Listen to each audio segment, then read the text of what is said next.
We are so thoroughly, spectacularly screwed, I announced to the Emergency Coalition Council, my 4 upper appendages splayed dramatically across the holographic display. And I'm not one for exaggeration. My name is Krex Talmora, High Commander of what remains of the once mighty Galactic Coalition. Once mighty being the operative phrase here. The Coalition used to span 27 star systems, with a defense fleet that made neighboring galaxies think twice about even looking at us funny. Now, we've got 8 battered ships and a prayer. Commander Talmora, please maintain decorum, Grand Minister Gala said, her luminous skin pulsing with disapproval. The situation is dire, but, dire? I laughed, the sound echoing harshly through our hidden bunker. Dire is when your pet Zaxil eats your formal robes before a diplomatic meeting. This is extinction knocking on our front portal. The void swarm had appeared from the dark space between Andromeda and our galaxy roughly 1 solar cycle ago. They didn't communicate. They didn't negotiate. They simply consumed. Planets, ships, energy sources, everything became fuel for their endless hunger. We had already lost 4 systems, billions of lives. I pulled up the tactical display, showing our remaining territories. The swarm will reach Proxima Centauri in 3 days. Then Rigel. Then us. Our remaining fleet can't even slow them down. The council chamber erupted into panicked chatter. 22 species represented, each with their own flavor of desperation. What about the forbidden option? The question came from Admiral Zune, his metallic exoskeleton clicking nervously. The room went silent. Everyone knew who he meant. The humans? Grand Minister Gala whispered, her glow dimming to almost nothing. You cannot be serious. I am completely serious, Zune replied. They've faced extinction-level threats before. And won. By nearly destroying half a galaxy, shouted Representative Plex, her fur bristling. Have you all forgotten why we quarantined Earth in the first place? How could any of us forget? 80 years ago, when the hive mind threatened the Coalition, we had reluctantly accepted human assistance. Their solution? Weaponizing collapsed stars to create a chain reaction that not only annihilated the hive mind but rendered 3 entire systems uninhabitable. Their casual disregard for collateral damage was almost as terrifying as their ingenuity. The humans called it proportionate response, I said quietly. Their ambassador said, you asked us to end the threat. You didn't specify how carefully. They're savages, Minister Gala said. Savages who might save us, I countered. Unless anyone has a better idea? No? Didn't think so. The vote was closer than it should have been, given our circumstances. 11 to 10, with 1 abstention. We would approach Earth. As the council disbanded, Grand Minister Gala pulled me aside, her bioluminescence barely visible. The council has selected you to lead the diplomatic mission, Commander. Me? Why not our actual diplomats? Because, she said, her glow pulsing once, brightly, the humans respect warriors. And because if they decide to finish what the void swarm started, I want someone there who will at least put up a fight. I swallowed hard, my throat sacs contracting painfully. That's not comforting. It wasn't meant to be, she replied. May the cosmos guide you, Commander. Our future rests in your hands, and potentially in the hands of the most dangerous species the galaxy has ever known. 20 hours later, I was aboard our fastest remaining vessel, heading toward the isolated Sol system, wondering if I was leading us to salvation or hastening our demise. Part 2, First Contact renewed our approach to the Sol system was educational. We expected to find a single planet of quarantine troublemakers. What we found was a defensive network that made my skin prickle with envy and terror. By the 7 moons, breathed Lieutenant Mira, her compound eyes reflecting countless weapon platforms. They've been busy. Careful, I warned as proximity alerts screamed across our bridge. Don't make any sudden moves. Within moments, our communications array lit up.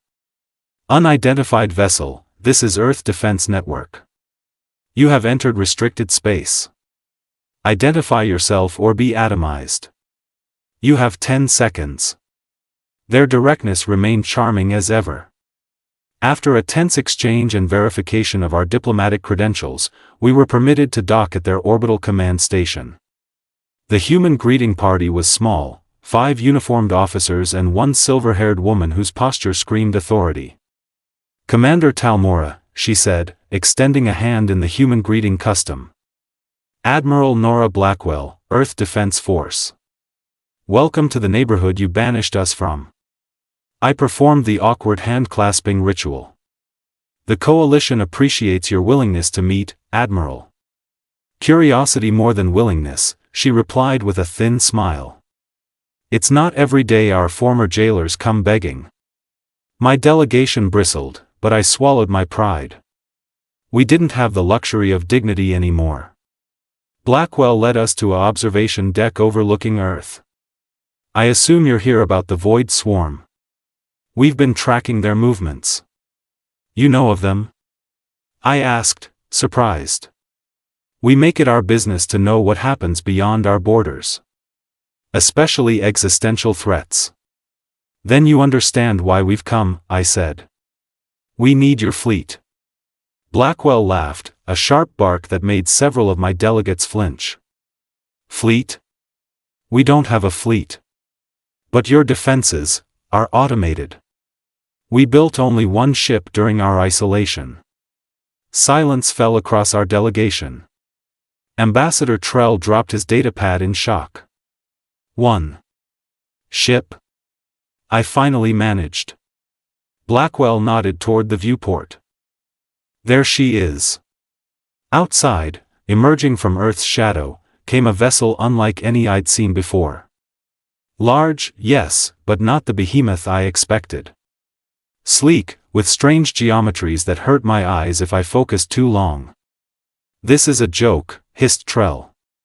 "1 ship against the swarm?" "Her name is enough," said Blackwell, pride evident in her voice. "Enough?" I repeated. "Yes. As in, enough to get the job done." I played our recording of the Void Swarm consuming Centauri Prime. The screams of millions. The planet's crust cracking like an egg.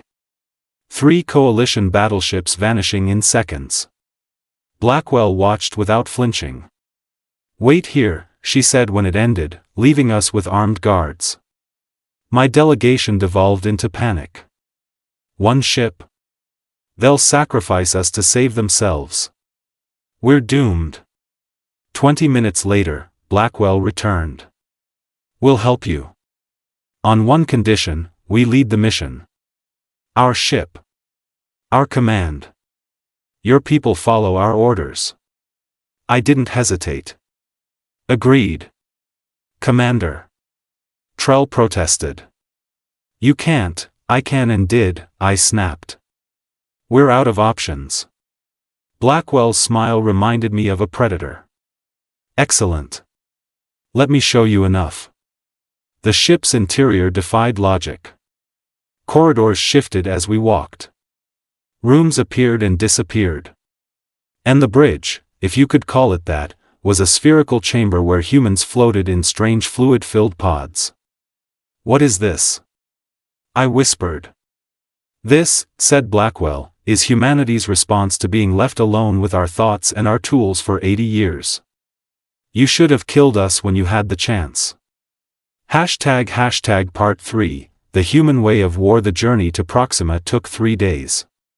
3 days of watching humans prepare for war in ways that made absolutely no sense to any coalition species.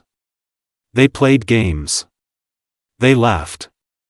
Some even slept, voluntarily entering unconsciousness before battle. Most disturbing of all, the command crew regularly gathered to consume liquid intoxicants in a ritual they called Happy Hour. "This is madness," Plex Luzara seethed, her ceremonial armor gleaming under the strange lights of Enough's mess hall. As our coalition's most decorated warrior, she found the humans' behavior particularly offensive. They treat impending battle like a festival. A dark-skinned human female approached our table, beverage in hand. The insignia on her uniform marked her as Captain Maya Reyes, Enough's commander. "Problem with the accommodations, Ambassador Luzara?" she asked, sliding into a seat uninvited. Plexa's neck frills extended fully, a warning sign any sensible being would heed. "You mock us with your frivolity. The Void Swarm has consumed billions, yet your crew drinks and plays while we approach battle." Captain Reyes took a sip, completely unfazed by Plexa's display. "Tell me, Ambassador, what would you have us do? Meditate solemnly? Sharpen our blades while chanting death prayers? Prepare. Train. Honor the seriousness of combat." "Oh, we're prepared." Reyes's smile vanished, replaced by something cold. "Would you like to see?" Without waiting for an answer, she led us to a chamber they called the Sim Room. Inside, half a dozen humans were connected to neural interfaces. "What is this?" I asked. "Combat simulation," Reyes explained, activating a wall display. "They've been running Void Swarm scenarios for the past 48 hours, testing different approaches."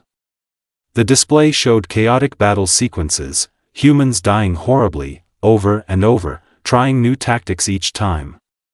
"That's Ensign Parker," Reyes pointed to a young human whose virtual self had just been ripped apart. "He's died 347 times since yesterday. Still volunteers for every sim." Plexa's frills retracted slowly. "You practice dying?" "We practice everything, Ambassador. The laughter you hear? It's how we process stress. The games? Strategic thinking exercises. Even happy hour serves a purpose, building unit cohesion." None of us spoke after that. When we arrived at Proxima, the Void Swarm was midway through consuming the third planet. Thousands of dark, chitinous ships swarmed around the cracking world. "Standard formation," Plex suggested automatically. "Defensive perimeter," then, "No," Captain Reyes cut her off. "Watch and learn." Enough suddenly changed. Sections detached, revealing themselves as independent craft. Others reconfigured, transforming what had seemed like living quarters into weapon arrays. "Deploying gravity anchors," announced a calm human voice as small devices shot toward nearby stars. What followed defied comprehension. The humans weaponized space itself. They bent light to create false targets. They manipulated gravity wells to crush swarm ships by the hundreds. Enough's reconfigurable sections performed maneuvers that ignored conventional physics. We watched, speechless, as the ship split into 12 components, surrounded the largest swarm vessel, and somehow inverted its shields. "Did they just turn that ship inside out?" whispered Mira beside me. In less than an hour, the swarm retreated. A planet saved. A battle won. "That's not possible," Plex said, her voice faint. "We fought the swarm for months without a single victory." Captain Reyes appeared beside us, her face streaked with sweat but wearing a satisfied grin. "Round 1 to humanity. Anyone up for happy hour? This time, you might understand why we drink." ## Part 4. Humanity unleashed. The Grand Council chamber erupted in chaos when we returned to Coalition headquarters. News of our victory had preceded us, carried by automated beacons, but most leaders refused to believe it. "Impossible," shouted Minister Gala, her bioluminescence flashing erratically. "No single vessel could defeat a swarm cluster." "And yet," I replied, stepping aside to reveal Captain Reyes and Admiral Blackwell, "here we stand." The humans appeared utterly unconcerned by the 22 alien dignitaries gawking at them. Reyes actually yawned. "Explain this." "This anomaly," demanded Supreme Archon Vex, his tentacles coiling nervously. "What is this vessel you call Enough?" Admiral Blackwell nodded to Captain Reyes, who stepped forward. The room fell silent. When you quarantined Earth 80 years ago, she began, you expected us to wither. To stagnate. Perhaps to destroy ourselves. Instead, we unified. We focused. We asked ourselves one question: what would be enough to face any threat the universe might send our way? She activated a holographic display showing enough schematics. Traditional thinking says build more ships. We decided to build one perfect ship. Every resource, every breakthrough, every innovation went into enough. We didn't need a fleet because we created something better. The display showed Enough's modular systems, its adaptive weaponry, its reality-bending drive core. The ship learns. It evolves. Every battle teaches it new strategies. Those gravity anchors you saw? That was new. Enough created that tactic during the fight. A stunned silence fell over the council. You built an intelligent warship? Minister Gallo whispered. We built humanity's insurance policy, corrected Blackwell. And now, we're going to end this swarm once and for all. Our sensors have located their mothership. The plans were drawn quickly. Coalition ships would serve as scouts and support while Enough engaged the mothership directly. We departed within hours. The mothership was enormous. A writhing mass of dark matter and chitinous plates stretching 16 kilometers. Around it swarmed millions of drone ships. By the void, I breathed as our sensors registered its mass. Nothing could stand against that. Captain Reyes just smiled. Watch. What happened next defies easy description. Enough unfolded. Layers upon layers of technology blossomed outward like a terrible flower. Light bent around it. Space itself seemed to ripple.